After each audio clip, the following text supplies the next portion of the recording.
भाई लोगों क्या हाल चाल। तो फाइनली हमारे मोजरो या फिर हमारे मॉड्यूलो की चैप्टर 9 के ऑफिशियली हमारे चैप्टर निकल के आ चुका है, उसके ट्रांसलेशन आ चुके हैं। और कहना पड़ेगा भाई यहाँ पर सामोरियन लोगों के बारे में अच्छे से बताया गया है, जहाँ पर हमारे क्रॉस हमारों के ट्रेजिक पास्ट के बारे में भी अच्छे से रिवील किया गया है, जो कि हमारा मे बी हमारा लास्ट चैप्टर होगा इनके पास्ट के बारे में। तो वीडियो को करना लाइक, शेयर और सब्सक्राइब और बेल नोटिफिकेशन प्रेस कर देना ताकि तुम अपकमिंग वीडियो को मिस ना करो। तो बिना देरी करे आज की इस वीडियो को स्टार्ट करते हैं। तो जैसे कि मैं ऑलरेडी आपको हमेशा बताता हूँ, बट मैं वापस से बता रहा हूँ क्योंकि मेरा फ़र्ज़ है भाई, क्योंकि नए नए लोग भी जुड़ते हैं हमसे। तो भाई मैं ट्राई करूँगा भाई कम से कम दिखाने की कोशिश करूँ मांगा के पैनल्स, क्योंकि कॉपीराइट का इशू रहता है। बट मैं ट्राई करूँगा जहाँ पर दिखाना होगा वहीं पर ही। बट आप इंजॉय करो अच्छे से, बस यही कहना था। तो कंटिन्यू करते हैं।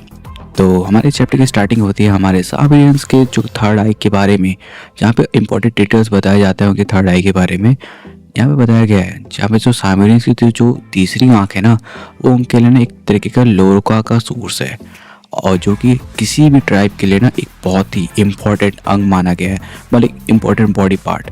आप लोग इसको रिलेट कर सकते हैं जैसे गोजो की सिक्स सेंस वाली आइस है ना, तो उसका पावर हाउस उसकी आइस है, क्योंकि उसे अनलिमिटेड कर्ज यूज करने का मतलब सोर्स उसका। तो सेम यहाँ पर उनकी सोर्स का यहाँ पर सामरियंस का वो थर्ड आई है।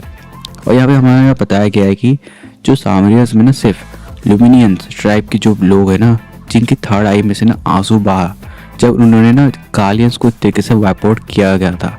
अभी कालियंस वही क्रीचर है जिसने अभी पिछले चैप्टर में किसी को डिवावर कर दिया था, जो नॉन लुमिनियंस को डिवावर कर लेते हैं। ठीक है, जब उनको वाइप आउट कर दिया गया था ना, तब उनकी आंखों से थर्ड आई से आंसू बहा था। और बाकी जितने भी जो भी ट्राइब के बंदे हैं ना, उनके थर्ड आई में से जन्म के टाइम से या मौत के टाइम पे ही उनकी आंखों से आंसू निकलता है, वो भी उनकी थर्ड आई में। मतलब कोई अगर न्यू ट्राइब का बंदा, जैसे बाकी जो ट्राइब में बंदे हैं, अगर वो जन्म ले रहे तब उनकी थर्ड आई में से आंसू निकलेगा, और जब मरेगा तब उनकी आंखों में से आंसू निकलेगा, वो भी उनकी थर्ड आई से। अब मैं अभी क्यों बता रहा हूँ, अब आपको अच्छे से एक्सप्लेन करूँगा। आगे हमें बताया जाता है कि जो सामरियन से जो थर्ड आई है, इनमें से जो आंसू निकला जाता है ये बहुत ही खतरनाक होता है। इवन मौत का जो रीज़न भी बन सकता है ये। जहाँ पर हमारा यहीं पर सीन शिफ्ट होते हुए दिखाया जाता है, जहाँ पर डोरा और लुमिनियंस ट्राइब के लोग इंक्लूडिंग एल्डर्स सब एक जगह पर जमा हो जाते हैं। जहाँ पर हमारा एल्डर्स बोलता है, देश कुंती की ट्राइब की चीफ की बेटी को ना कालियंस ने मार दिया है, और ये कहा गया है। ये सुनते ही, जो कि हमारे पिछले चैप्टर में हमें बताया था लास्ट में, तो जैसी न्यूज़ हमारा डोरा, क्रॉस और मारो ना, ये सुन के काफ़ी शॉक हो जाते हैं। जहाँ पर एल्डर्स पे बाद में एक्सप्लेन करते हुए कहते हैं, कालियंस मतलब जो कि एंशिएंट क्रीचर, जो कि एक तरीके से ना देश कुंती के लोगों ने ना बहुत पहले इनको वाइप आउट कर दिया था। बट अब उनको लगता है जो लुमिनियंस ट्राइब ने ना कालियंस को बुलाया होगा, क्योंकि लुमिनियंस लोग ही एकमात्र ऐसे लोग हैं जो कालियंस को ना वर्शिप करते हैं, पर कालियंस उन्हें कुछ नहीं करते हैं। अब चीफ की बेटी मारने का बाद देश कुंती की ट्राइब ना अनाउंस करती है कि वो लुमिनियंस ट्राइब की ना 90% लैंड को ना अपने कब्जे में ले लेंगे, और कैनाल्स भी अब उनके अंदर आ जाएंगी, सब कुछ बेटी की मौत के बदले में। तो यहाँ पे एक तरीके से मिस कॉन्फ्लिक्ट चालू हो चुका है। मे बी जो एक कल्याण है ये क्रीचर के अकॉर्डिंग इनको लगता है कि ये वर्शिप करते हैं, तो इन्होंने बुलाया होगा, इस वजह से हमारे यहाँ की चीफ की बेटी मर गई है, बस सब समझ जाओ। और ट्राइब्स में बीच में कॉन्फ्लिक्ट शुरू हो गया, जो कि मुझे पिछले चैप्टर में लग ही रहा था। यहीं पर ही हमारा एल्डर कहता है, देश कुंती के लोग इतने सीरियस कब से हो गए कि वो वॉर करने के लिए भी रेडी हो गए हैं। अब ये सुनकर ना लुमिनियंस लोग बोलते हैं, ये कैसा हो सकता है, अगर वो 90% लैंड को अपने अंदर ही ले लेंगे, इवन कैनाल के को भी।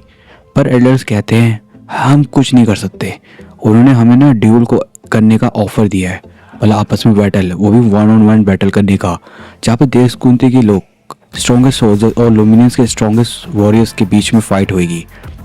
सुलह करने की भाई यही रीज़न है। जहाँ पर एल्डर्स बताता है कि देश कुंती के जो लोग हैं ना, वो काफ़ी डेंजरस पीयर्स बन जाते हैं जब उनके ड्यूल रिजेक्ट कर दिया जाता है। तो ऑफर ठुकराना तो बेकार है, वो कुछ और ही इवॉल्व हो जाएगा। जहाँ पर ये सब सुनने के बाद मारू कहता है, इसका मतलब अगर हम फाइट में मना कर देंगे तो वो लोग सोचेंगे कि हम हार गए हैं और हमारा लैंड ले लेंगे। तो फाइट करे या ना करे हमारे यहाँ फिक्स है। यहाँ पर ना डोरा कहता है ओके मैं फाइट करूँगा, लेकिन सीन में यहाँ पर हमारा दिखाया जाता है चाहे डोरा का ना एक्सप्रेशन पूरा का पूरा। अब मैं कुछ नहीं कह सकता भाई, लेकिन उसकी आइस एक्सप्रेशन थोड़ा थोड़ा तो गोजो की वाइफ दे रहा है, लेकिन ऐसा कुछ है नहीं। अपने इलाके का गोजो है, अर्थ का गोजो है, ये अपने सोमोरियंस का गोजो होगा भाई, ये ऐसा कुछ भी है। तो यहाँ पर भाई पॉइंट वाली बात यहाँ पर ये है कि अगर सुलह करना है तो ड्यूल करो, वरना भाई वो 90% लैंड को तो ले ही लेंगे। तो यहाँ पर भी वो दिन आ ही जाता है जहाँ पर ड्यूल वाला दिन, जहाँ पर देशकुंती के कैंडिडेट्स को रिवील किया जाता है। और यहाँ पर ये सब कॉन्फ्लिक्ट को देख के लुमिनियंस लोग तो रो पड़ते हैं, जहाँ पर क्रॉस के माइंड में ना फ्रीज हो जाता है एक तरीके से, जहाँ पर कैंडिडेट्स और कोई नहीं, खाली दाबूरा जो कि लुमिनियंस के खिलाफ खेल रहा होता है। और ये देखने के बाद सारे के सारे लुमिनियंस काफ़ी शौक में हो जाते हैं, जहाँ पर क्रॉस मारू एक तरीके से डर जाते हैं। और यहीं पर ही मारू कहता है डोरा को भाग जाओ वरना तुम मारे जाओगे। लेकिन ना डोरा बहुत ही मुस्कुराते हुए कहता है हर किसी के पास ऑप्शन होता है भाग जाने का, पर मैं विक्टिम बन के नहीं बन सकता, मेरी रिस्पॉन्सिबिलिटी है। ये तो वो थोड़ा सीन लग रहा है ना आई विन। देखो आगे जब फाइट के पहले में ही डोरा और डाबूरा कैजुअली बात कर रहे होते हैं। और ये डाबूरा वही बंदा है जो अभी शिप का, जब हमें पहले चैप्टर में सॉरी सेकंड चैप्टर में हमें दिखाया था जिसे जो एलियंस का जो मास्टर पॉइंट था डाबूरा है। ये उस टाइम की बात हो रही है जो अभी करंट में है। ये दोनों ना काफ़ी कैजुअली बात कर रहे होते हैं जैसे कि दोस्त हो, ठीक है। तो डाबूरा पूछता है तो तेरी छोटी बहन कैसी है। ये लाइन से समझ जाओ कि काफ़ी पुराना रिलेशनशिप है इनके बीच का। यहीं पर ही क्या कभी हॉस्टेज रखे गए हैं। डाबूरा ना उदास लग रहा होता है, पता नहीं ऐसा लग रहा है कि उसकी कोई इमोशन है ही नहीं। और वो दबी आवाज़ में कहता है मैं क्या करूं डोरा, मुझे बोला गया है तुम्हें डिस्ट्रॉय करने के लिए। जहाँ पे सुनने के बाद डोरा स्माइल करते हुए कहता है कोई चिंता करने की ज़रूरत नहीं है, आगे जो भी होगा ना देखा जाएगा। मतलब जो वॉर में अभी हमारे बीच में होगा उसका उनके ऊपर इम्पैक्ट नहीं है। तो भाई हमारा डोरा अच्छा बंदा है। जहाँ पर बस वो एक फेवर के बारे में बोलता है, जहाँ पर हमारा यहाँ पर फेवर ना रिवील नहीं किया गया है। और ये फेवर ना हमारा डोरा डाबूरा से बोल रहा होता है, बट अभी अनफॉर्चुनेटली रिवील तो नहीं किया है। फिर यहाँ पे हमें दिखाया जाता है जहाँ पर डोरा एक बहुत ही बढ़िया सी स्पीच देता है इनके बीच की हिस्ट्री के बारे में, जहाँ बोलता है कि जो लुमिनियंस और देशकुंती के बीच में ना एक तरीके की वॉल है, और इस वॉल के पीछे का रीज़न एक ही है, हमारा डिफरेंसेस मतलब रेसेस। जब डिकेड से में हमारी जो वॉर हुई थी, जो कालिंग की वजह से नहीं हुई थी, देशकुंती के लोगों ने जो हम पे अटैक किया था वो मारू माइंस के लिए किया था, जहाँ पर सिमुलियंस का ना लोरो का स्टोन होता है। ये मोरू सिर्फ लुमिनियंस लैंड में मिलता है। देशकुंती ने कालियंस वर्शिप का एक्सक्यूज बनाया था और हमारे लैंड से मोरू चुराया लिया, जिस वजह से रिलायंस के नाम पर ना ग्रीड छुपा रखा है। ये थोड़ा वैसे है कि पर्पस कुछ और है, रिलीजन एक मुद्दा बन गया है। तो यही बात सुनने के बाद डोरा चिल्लाता है और कहता है धर्म हमारे लाइफ को ना राह दिखाने के लिए था, पर तुम लोगों ने तो उसे अपना वेपन ही बना लिया। वो कहता है ड्रेस अलग हो सकते हैं पर हम सब मिलकर अंदर सेम पल्स चलती है हमारे, हम सब एक जैसे ही हैं। बात तो सही है भाई, अगर सारे इंसान तो एक है, हमारे रिलीजन्स हमें अलग बनाते हैं, ये वही वाली बात हो गई। ऐसा हमारे खून तो एक जैसे वाली बात।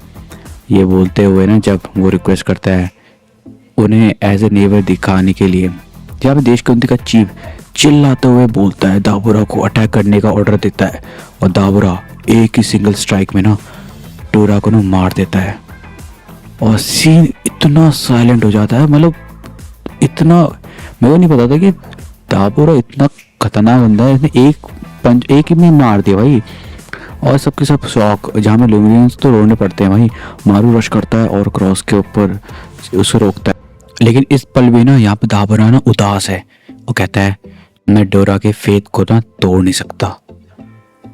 यहीं पर ही हमारे फ्लैशबैक दिखाया जाता है जहाँ पर डोरा और दाबूरा एक तरीके से बचपन के दोस्त थे, साथ ट्रेनिंग करते थे। डोरा एक ही बंदा था जिसे दाबूरा की असली पावर पता थी। डोरा का ना फिंडल में उसकी थर्ड आई से ना आंसू निकलने लगे थे, जो कि मैंने आपको बताया था, जो बर्थ में और मौत के टाइम में निकलता है। और ये देखने के बाद काफ़ी इमोशनल मोमेंट तो होता ही है, क्योंकि जो कि लोमिरियंस ट्राइब्स के लिए जहाँ पर क्रॉस कहता है को एग्जिस्टेंस इम्पॉसिबल है डोरा, तुम ही हमारे लिए एकमात्र ट्रेजर थे। बाद में ना जो कि जाबुलोमा है वो कहता है कल सुबह वो लोग हमारे 90% लैंड को ना और कैनल को लेने आ रहे हैं। यहाँ पर क्रॉस बोलता है बचे हुए 10% लैंड का भी हम क्या करेंगे, वापस यहाँ पे डिजीज फैल जाएगी, सब बोलते हैं तो लड़ते हुए मरेंगे। पर जाबुलोमा कहता है ट्रू वॉरियर्स वो नहीं होते जो मरते हैं, वो हैं जो औरतों और बच्चों को बचाते हैं। तभी यहाँ पे दाबूरा वापस से आता है और कहता है डोरा तुम्हारे लिए कुछ छोड़ के गया था ना। वो सबको कैनल के पास ले जाता है जहाँ पे डोरा ने एक माउंटेन ऑफ मोरूट स्टोन इकट्ठा किए थे। जहाँ पे डोरा ने ये सब अकेले ही किया था, किसी को बताया नहीं था ताकि देशकुंती को पता ना चले। यहाँ पे फ्लैशबैक में जहाँ पे डोरा कहता है एक सिटी या विलेज किसी एक आइडियल से बनता है, मैं बस फर्स्ट ब्रेक रख रहा हूँ, फ्यूचर जनरेशन ना इसे कंप्लीट कर देगी। और ये देखने के बाद क्रॉस और मारू बोलते हैं डोरा का काम बेकार नहीं जाएगा। और यहीं पर ही मारू स्टोन को छूता है जहाँ से ना लाइट निकलती है, सब जगह चमकता हुआ एकदम चमकीला चमकीला हो जाता है। यहीं पर ही जाबुलोमा कहता है ये मारू स्टोन नहीं है, ये कुछ और भी बड़ा है। और यहीं पर ही मारू स्माइल करता है और कहता है एक पीसफुल जगह एग्जिस्ट करती है, बस उसे ढूंढना है। जहाँ पर ना दाबूरा ना कहता है डोरा ने मुझे एक फेवर मांगा था ना लोमिनियंस को प्रोटेक्ट करने के लिए, मैं उसका प्रॉमिस ना निभाने के लिए ना अपनी ट्राइब छोड़ रहा हूँ। तो ये वो फेवर मांगा था बीच फाइट में जो स्टार्ट होने वाली थी। और इस मोमेंट के साथ लोमिनियंस और दाबूरा निकल पड़ते हैं एक नई जगह की तलाश में। और ये वही जगह की तलाश जो अभी हमारे अर्थ पे चल रही है। और यहीं पर ही हमारा एडिटर कमेंट करते हुए कहता है उनकी जर्नी एक तरीके से स्टार्ट हो गई है, बस चैप्टर एंड। और यहीं पर ही हमारे जो भी सामरियंस लोमिरियंस और कल्याण का जो भी बसड़ था सब अच्छे से एक्सप्लेन हो गया, और क्यों आए हैं धरती में सब है। लेकिन अभी स्टोन के बारे में नहीं बताया गया अच्छे से, जो कि रिवील यहाँ पर जाबुलोमा बता रही है कुछ बड़ी ही चीज़ है, तो आगे आने वाले चैप्टर्स में पता चल जाएगी।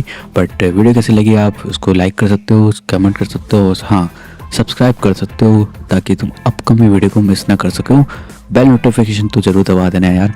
तो मैं मिलता हूँ आपको नेक्स्ट अपकमिंग वीडियो में, तब तक के लिए बाय बाय।